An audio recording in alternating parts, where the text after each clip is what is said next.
Greetings from sunny New Jersey and welcome back to another episode of Retro Gaming Rewind. I got an interesting question in one of my comments on one of my previous videos, and I actually got asked this question in a forum recently as well. Within the last few years, I don't even remember when actually, I made a video with Mark from Classic Game Room and we were talking about emulation, and I was talking up emulation because I was really into it at the time. And my stance has changed within the last year on emulation, and the question is, what made you change your mind? And it's a good question. I hadn't really thought about it.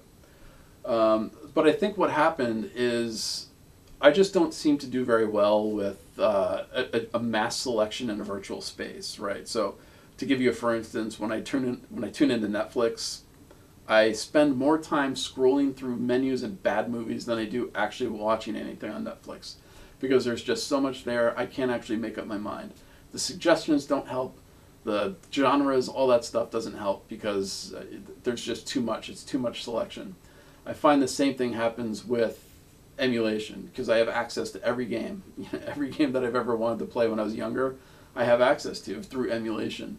However, it's felt more and more this year just kind of going through the motions. I didn't really feel any connection to it. And I was never finishing the game. Like, I would turn it on, I would get through 1 or 2 levels, and it would satisfy my fix, and then I would never play the game again. I would just move on to the next one because I had 1,000 games I had to play through. That doesn't really work for me, because I like these games. I like to play through them. And I decided, I'm just going to stick to the games that I have some sort of personal connection to, and those are the games that I'm actually going to collect and play physically. Because when I say I have a personal connection to a lot of these games, I really do. I mean, the whole experience has to be taken into account. I mean, turning on the console, looking at the console, just looking at the box, kind of getting hyped up by just looking at the pictures in the box and opening it up again and seeing the cartridge in there and reading the instruction manual and all that stuff. That entire experience has to be taken into account, and that's really what you miss when you go for emulation. You get the game when you're emulating, but you don't have the original controller in your hand. You're not looking at a CRT. Well, I don't have a CRT TV anymore anyway, so.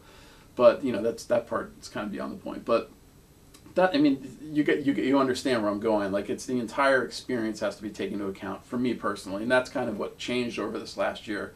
Is that I kind of recognized that myself. Is that I haven't touched an emulation game in a long time because I've been focusing on building my collection, and I find that I spend a lot more time actually playing these games physically that I can look at and touch and play.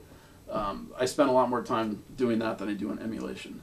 Now, emulation does have its pluses, and I don't poo-poo anybody that actually really is into emulation, because a big factor of emulation is financial. And I think, personally, my finances have gotten a little bit better over the last year or so. I think that's another factor into me actually collecting as opposed to emulating. Now, there are some games that I will never buy because they will always be $400 or $500. I mean, there's just no way I'm going to spend $400 or $500 on a game. There's one game where I might spend that much money, but that's one game and I have a serious connection to it, and that's Musha. I used to own that game. I was obsessed with it. I don't know what the heck I did with it, but it's gone. The only way I can play it now affordably is emulation. So that's pretty much the only game I play in emulation.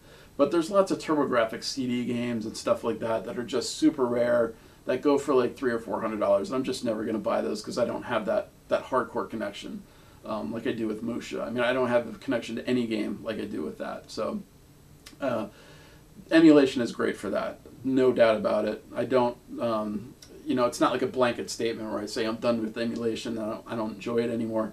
It's really just the fact that I really like to play the games physically on the machines and with the controllers and all that stuff. But there is a place for emulation, especially for people who are tight with the budget, and then for games that are just ridiculously priced. So that's it. I hope you guys enjoyed this conversation. Let me know what you guys think down in the comments, if you agree, or if you guys have had similar experiences, or if your mind has changed on emulation, or if you have a really good argument for emulation. Let me hear it. So yeah, subscribe, like the video. I really appreciate it, guys. I'll talk to you soon.